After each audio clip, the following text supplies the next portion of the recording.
here at WAND Radio strive to bring you the very best entertainment the High Academy for the Celestial and the Occult has to offer. The Academy would like to remind our listeners that unicorns and other virtuous beings should enjoy WAND Radio at their own risk. The management is not responsible for the continued purity of your unicorn. Thank you.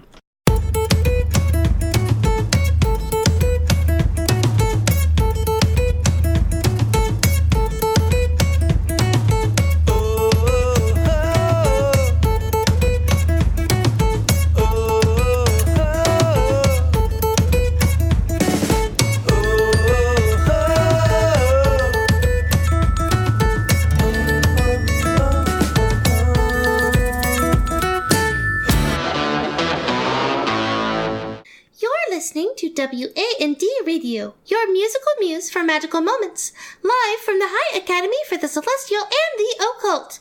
I am your host, Calliope Merriweather, and joining me are my co-hosts, Rupert Von Koenig. And some call me the Master Medium, because I put the dumb in a dumbrate, and I put the chic in psychic. I am Captain Clairvoyant Emmett. The chic in psychic. I like that.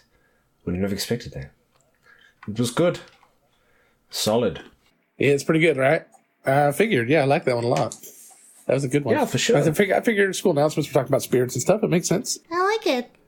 So, school announcements. There will be a school spirit rally this Tuesday evening in Arneson Arena in advance of our upcoming highlight game against PFU. Wear your Thaco apparel and come and cheer on the team. Rumor has it that Googly will actually be debuting the new school uniforms. All right, yeah. Ooh. Go, team, go! I actually got a very nice Thaco hoodie in the school store this past week. It was You mean you got a hoodie? Yes, that was a missed opportunity. Good job. Yep. I will advertise it on Craigslist. That guy's got a list now? My sister better not be on it. So yeah, I went somewhere awkward with it. Yeah, I'm good at that. That's like my specialty in junk. Speaking of my specialty junk, you made it awkward. Yeah. Well, see, I tell you, I can take I take anything and turn it awkward.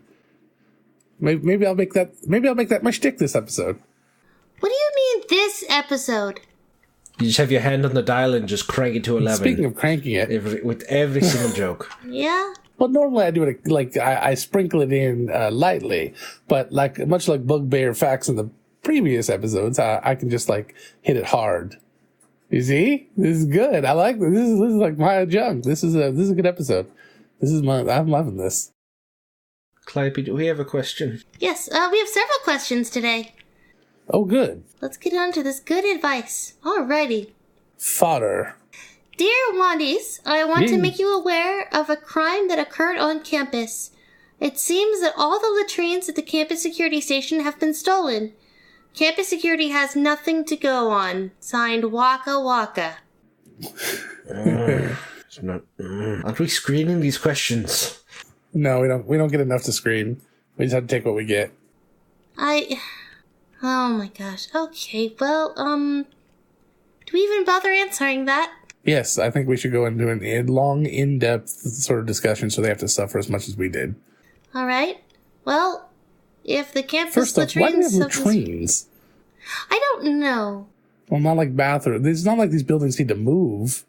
Well, but the security team clearly needs to have movements. That was good. That was really good. Good job. See, I made a poop joke that wasn't gross. I mean, they can have those porta potties. Yeah, aren't those just it's like a portable hole, but in a blue booth? Yes. Mm-hmm. How do you clean out the portable hole? Very carefully. Do you stick another portable hole inside of it, or is that like a bag of holding situation? I think you just want to shove it in a bag of holding and just let it go away for a while. Forever. Mostly forever. That's how you summon poop demons. You know what? Fine. That habanero papas.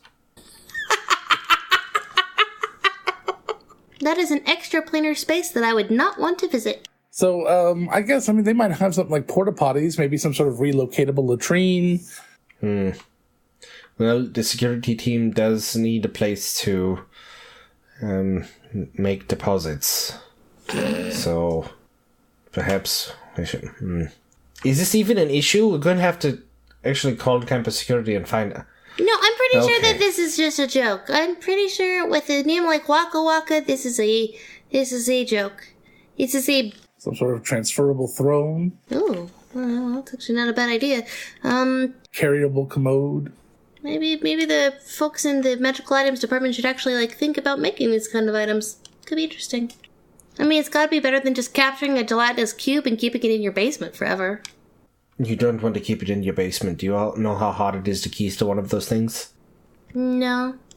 Neither do I. It was supposed to be a joke. Convertible can. Oh, sorry. I didn't mean to ruin it. It wasn't a good one to begin with. I don't... Alright, well, let's try to find someone who actually needs help, maybe. Okay, next question, shall we? Sure. What do you think, Emmett? I was still trying to come up with portable jokes. Dear Juan Diddlyumptious, my uncle is a very powerful and well-known wizard in the multiverse, so for obvious reasons I will not say his name. He recently gifted me with a magical artifact of great power that he made himself. The problem is that he has a speech impediment, not that there is anything wrong with that, but now I am stuck with an orb of wagon kind. Do I tell him thanks but no thanks, or do I have to learn to cope with a lifetime of being able to command wagons? Signed, Radio Flyer. Why is it such a clever name? Excellent sign-off. Why is it such an issue of being able to command wagons? Because I think that this is a very useful skill. If you just have the ability to do this. Absolutely. I completely agree. You wouldn't... think of how many people would not have died of dysentery on the Oregon Trail if they'd only had an orb of wagon kind. Yes. Right? That's a great gift. I mean, just think, does it work on station wagons too? I mean, think about that. Or yes, paddy wagons? I was thinking station wagons. I mean, that's a get out of jail free card right there. Absolutely. Not that I would condone anything about that, but Well, as long as they let you keep the orb. Right, well, you hide it somewhere appropriate. And then, you think about it, you could help all of your friends in AA by helping them stay on the wagon. It's true. Yeah. And then if you're ever in danger, you could easily circle the wagons. Absolutely. It'd be easy to get hitched. I mean, I think that what you've got there is a golden opportunity. Yeah, you'd be friends with all the dogs everywhere. Everywhere you went, you would be friends with dogs. Wagon kind. Oh. Ah. Oh. I feel bad for not getting that. I'm sorry. It's all right. I'm over 2 today. There are some wagons I would not want to be able to control because I don't want to be blamed, like the meat wagon. That's not a good one. That's fair. Or the honey wagon. What's a honey wagon? Back to porta potties. Oh. Yeah, it's the thing that cleans out. It's what you clean your portable hole with. It's the thing that carries around everything that comes out of your portable hole. Ooh. Okay. No thanks. Controlling the chuck wagon would be good. That could be good. Definitely wouldn't mind controlling the chuck wagon. I mean, Mr. Radio Flyer, you seem like this is a problem to you, but we just think that this is a great opportunity. Oh, you know what? I'll tell you right now. You become the world's best public speaker. Anything you say, everyone jumps on the bandwagon. Absolutely. Actually, if you wouldn't mind letting me borrow that from time to time. You could have stopped a travesty against the career of a well-known actor. Stop his last movie from ever being made. And which movie was that, Rupert? Wagons East. Mm-hmm. Mm-hmm. I mean, I think you've got a good thing here. Yeah, learn to cope. The easy answer on that. That's... Yeah. Learn to deal with it. What other kind of magic items would be... I mean, can you... I worry about those magic items. I'm just not sure if that guy starts creating any more, you know? What other kind of magic items would he create? Well, I have to... Like an alchemy rug? That would be interesting. This even be like a wand of magic whistles. That might be kind of bad. No, it's just psychic damage right there. That sounds excellent. The robe of serpents, so it knights you every time you put them on. That's a good one. A duck blade. Duck blade? A duck blade, yeah. I like the duck blade. It's absolutely charming. It quacks me up. Radio Flyer, we think you should embrace this new opportunity. All right, next question. That was productive. That was good. Yeah, that actually reminded me. I don't know. We had an episode a while back where we had a ring, some sort of ring that would change letters inside of things, right? Mm-hmm. Yeah, the Ring of the Grammarian. Yeah, I've been keeping a list for a while, and I had a few other things I thought maybe. Oh yeah. I might talk about here. Sure. I didn't come up with a lot of good ones during that episode, so I thought I'd share now. The true ping as a spell would be kind of nice for people that with having problems with that. Find craps so you can find all the porta potties at a concert. Never be without the bathroom again. Instead of sending, you could cast pending. Then you just have to wait, or it's a delayed sending. Yep. And then shatter, you could turn into shitter. And same spell, just different damage type. Hopefully not force. Oh. All right, same damage type, just different cause. All right, sorry, that's all. Alrighty. Dear Wand, I'm a necromancer and I've been very lonely because I have nobody I really interact with. I had a bright idea to teach some of my zombies how to play role-playing games, and now they're rolling in their graves. Waka waka. Oh my goodness gracious. I'm starting to like this guy. I mean, it's clever. I mean, it's not presenting us with any solvable issues, but it is clever. Well, it does present some interesting conundrums. How exactly would you get zombies to play a role-playing game? I guess it's kind of like Og, the caveman role-playing game. They have to do all their role-playing with just zombie groans and the word brains. So, I guess so. Mm-hmm. Oh, I mean, you could RP out like a farmer situation. They could be calling for their grains. I had a question for Rupert, the movie knower of everything, the movie almanac that you took from a time machine and brought back. Let's see here. What movie? And you may not know this. Is okay. What movies have we ever heard zombies non-ironically groan for brains? Non-ironically? Yeah, not for comedic effect, making fun of zombies. Like, there's some zombie movies out there. It's just funny and being goofy and stupid. When has anybody seriously made a zombie movie where the zombies actually call for brains? Because that's kind of a very iconic way for us to describe zombies. But I can't think of a single, and I've watched a lot of zombie movies. I can't think of a single zombie movie where they're actually like brains. Yeah, the only one that I can actually think that it happened was My Boyfriend's Back. And that was obviously referential to something else, but I can't even think of it. Because, you think of... Somebody needs to tweet at us and tell me, because I got no idea.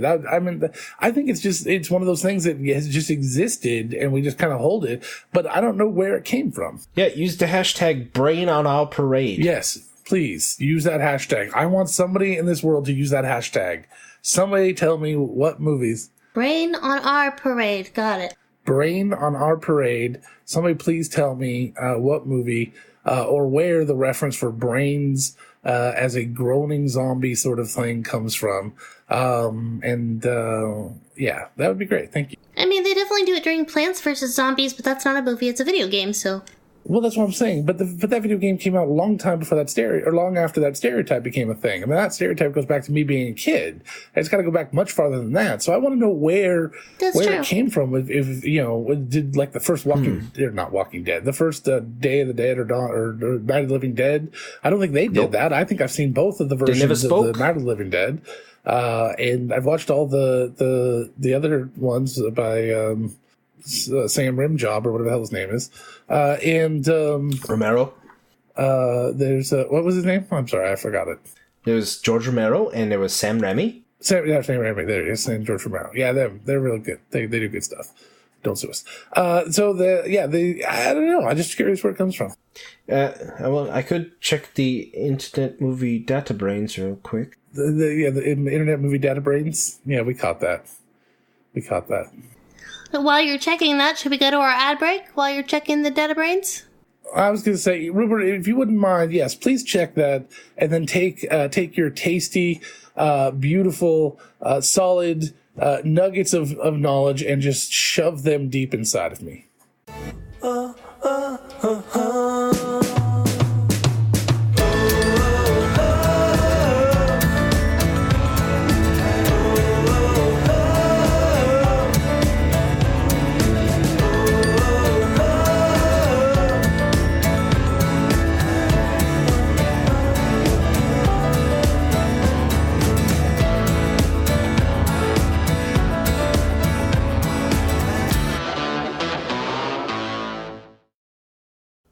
Wake up, fighter! It's 6:15 a.m. Big B's boot camp. The pigeons are sleeping. You wish you were too. You're in line with the rest of the party. Cliché NPC Sergeant Janet appears interest from your face. Now drop and give me 20! 20 what exactly? You can't tell. There's so much mud in your ear. We recommend you go AWOL immediately and head down to Arlen's NPC world. You'll find more civilized advice on a great range of descriptive character traits. Start gaming on your own terms, with no stereotypical sergeant to stamp on your storytelling. Step off, Sergeant. Arlen's NPC world. We build with you. I'd like to remind everyone that we have a sponsor, Die Hard Dice, which we're very excited to be a partner with. And you can use the hashtag WandHarder, WandHarder, WandHarder. That just make it as awkward as possible. You can use that hashtag on Twitter or Facebook, and we are going to draw a winner, I believe, on the 27th of January, and it will be announced on the 29th. So use that hashtag. Tag our show or at us, and we'd be glad to put you as an entry for winning a amazing set of 7 metal polyhedral dice. These dice are gorgeous. I have a set of the burnished copper. I think that's what they're called. I can't remember what the actual term for them is. Battle-worn copper. There we are. They're delightful. They come in this little tin case and foam padding, and they're absolutely gorgeous, and they feel great, weighty in the hand, and you roll effectively, and just beautiful dice. No complaints here. Great and weighty is Grady. Feels Grady in the hand. Well, also, you don't have to wait and see if you win our giveaway to own some of these amazing Die Hard dice. You can visit dieharddice.com and use the code WandRadio for 15% off your next or your first order. The dice are incredible. We highly recommend them. And I have a set that I am hoarding like the precious of dragon jewels, and I cannot wait for more. I highly recommend that if you do purchase these dice, that you get a set of metal dice, which you should. Upgrade to the set of 11 from the 7, which will add 3 more D6 and 1 more D20 for your advantage and disadvantage rolls. But also, it's nice to kind of roll them around in your hand as a pair, because it just feels more natural to have 2 of these large round things in your hand at a time. It's too bad they don't sell leather dice bags. They do sell dice trays, though, and they're very gorgeous. Nice folding dice trays you can collapse down and stick in your bag and take anywhere with you. Mm-hmm. We are also a proud member of the Nerdsmith Network. You can find us and a variety of wonderful shows on nerdsmith.org. Please come and check it out. We have just had a website revamp. The directors have been working very, very hard on getting that all taken care of, including a new way that you can support us with an updated donation system, and you can get all sorts of goodies for becoming a donor of Wand Radio and keeping us on the air, because God knows the alumni don't give us enough money to keep this radio show going. I didn't turn the radio off before I said that crap. Or you could buy a Nerd Alert. Rupert, tell them about Nerd Alerts. Oh, nerd alerts are wonderful custom messages that you can send to your friends, families, loved ones, enemies, your compatriots and allies. You can send a custom message that can be read by one of us on the air, or by anyone from the network on their show. You can just purchase a nerd alert and request who you would like to read your nerd alert and who it is to. And there's 300 words, 300 characters. There's it's enough for a 30-second message. Is what it is. So you check out nerd alerts at nerdsmith.org/nerd alert to find out more.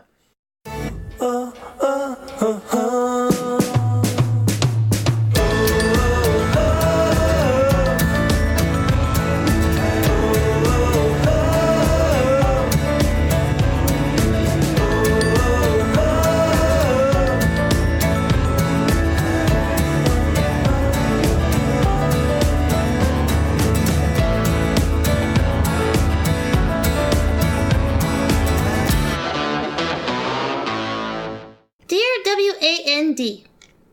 My father was out plowing field on our farm when one of your bardic students rode by and used vicious mockery on him. Oh my lord, it killed him and he died of a bard attack. Signed, Waka Waka. A bard attack.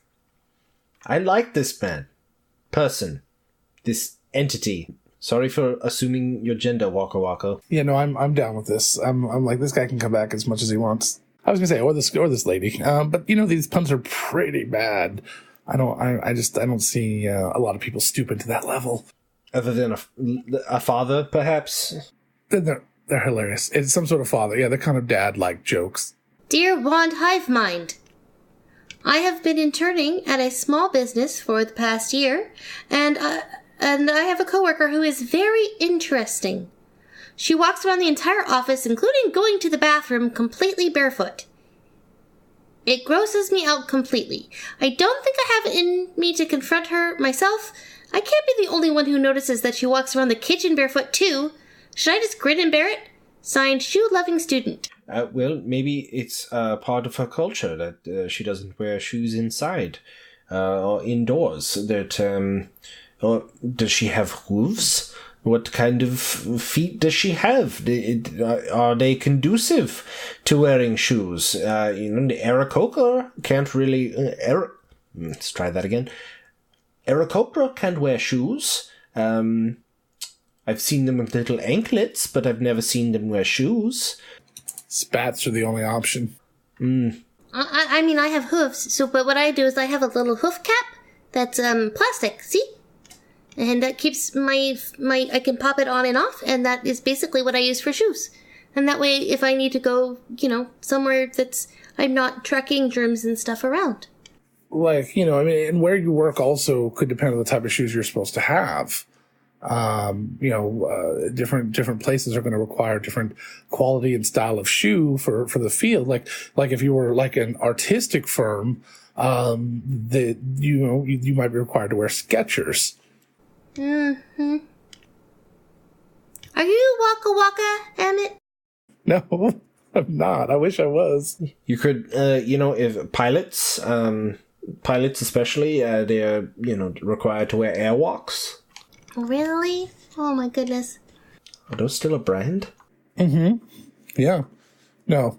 If you're in, if you're doing maybe biology in school, and you're dissecting frogs, they'd have to be open-toed. Oh my god.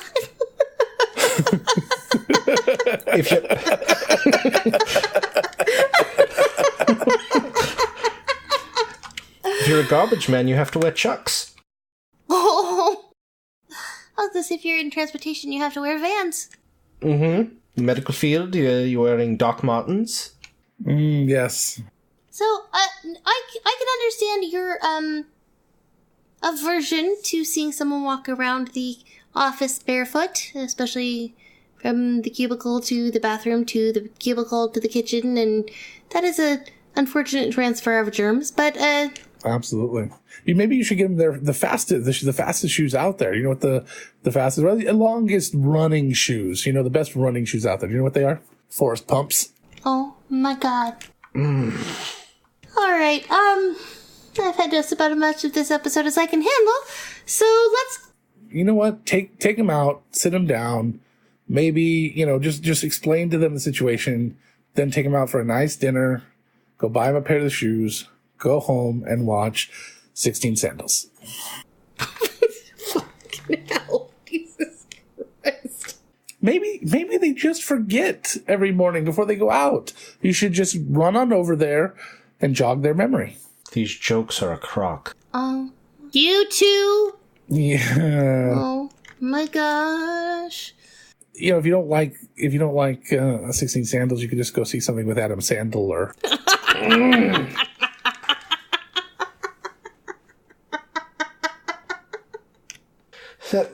Or Lou Ferragamo? Maybe they just have some bad shoes. So take them to a shoe place they might like and get them a pair of goody two shoes. No, I refuse. Would a baker wear penny loafers? Yes, just loafers. Who wants a magic item? Yeah, that sounds good. Here, someone else can take these. 'Cause last time I turned into a dragon and it wasn't fun. All right, Those are two completely mutually exclusive statements. There's no way you turn into a dragon and it's not fun on some level. I got stuck in the studio. Yeah, but you were still a dragon. I mean, the unexpected transformation would be a bit jarring, I'm sure. Being a dragon does sound fun, if you are able to fly and, start a horde and breathe your breath weapon. Yeah, that would have been great, except for, again, stuck in the studio. Alright, here. These are, called reading glasses. So, have it. These are glasses. Yeah? They're just glasses. Like, reading glasses. I mean, they're called reading glasses, so... Okay. Okay, well, then I'll go ahead and put them on, and they don't really seem to affect my vision. They're not exactly helping me read the page any better. Emmett, how do I look? Yeah, those are nice. Yeah, you look kind of you got very much a kind of you got kind of a Drew Carey thing going on there. Hey, cowboy, is your name Paperback Larry? 'Cause you look like you should be hung for wrestling. A waka waka. Well, that was harsh. Hey, that's not nice. Oh. Calliope, where did you get these glasses? I call a bard that takes a side job as a city guard. Poetic justice, a waka waka. I'ma fucking kill those glasses. The origins of the zombies eating brains trope didn't actually appear in media until well after Romero's film debuted in the 60s, first being featured in the 1985 movie Return of the Living Dead. While you could be forgiven for thinking Romero had a hand in making this film due to its title, it was actually released entirely independent of his input. After the release of Night of the Living Dead in 1968, Romero and his co-writer, John Russo, parted ways and reached the agreement that Russo would retain the rights to the Living Dead suffix, while Romero agreed to use Of the Dead in any subsequent media he produced, such as Diary of the Dead and Land of the Dead. Yeah, Return of the Living Dead isn't considered to be linked, mainly due to the discrepancies between the zombies in both Melton's films. While zombies in Romero's films can be killed, in a sense, by destroying their brain, Russo's zombies are effectively immortal, being shown to survive being decapitated and even burned to a crisp. In regards to why zombies feed on brains, the closest we've ever come to an official explanation is a quote from Return of the Living Dead's writer and director Dan O'Brien, who suggested that the undead felt the need to feed on the brains of the recently living because it somehow made them feel better by easing their pain. High levels of serotonin they contain, kind of alluded to, blah, blah, blah, blah, blah. Yeah, so it's literally not featured in a movie, it's just outside of a movie. A writer did this. This is a Gizmodo article by Carl Smallwood, originally published December 10th of 2014. Our tale begins on April 28th, 1989 in Heidelberg, Germany. It's been 28 years since a wall was erected in the capital city of Berlin to stem the tide of refugees leaving Soviet-controlled East Berlin to find a better life in West Germany. The city of Heidelberg sits in West Germany, the home of several American barracks and military compounds. The overt foreign military presence seems at odds with a city seemingly untouched by the Second World War. The city is home to Europe's oldest university and Germany's oldest library. It is springtime. Today is Friday, 2 days before the feast of Saint Valpurgia, who is said to have driven the witches off a holy mountain with the power of faith and flame in the 8th century. Today, it is an excuse for students of the university to celebrate under the night sky with flame and drums. Join us for Walpurgisnacht. Check out In Vain Walpurgisnacht on the Nerdsmith Network or wherever you download your podcasts.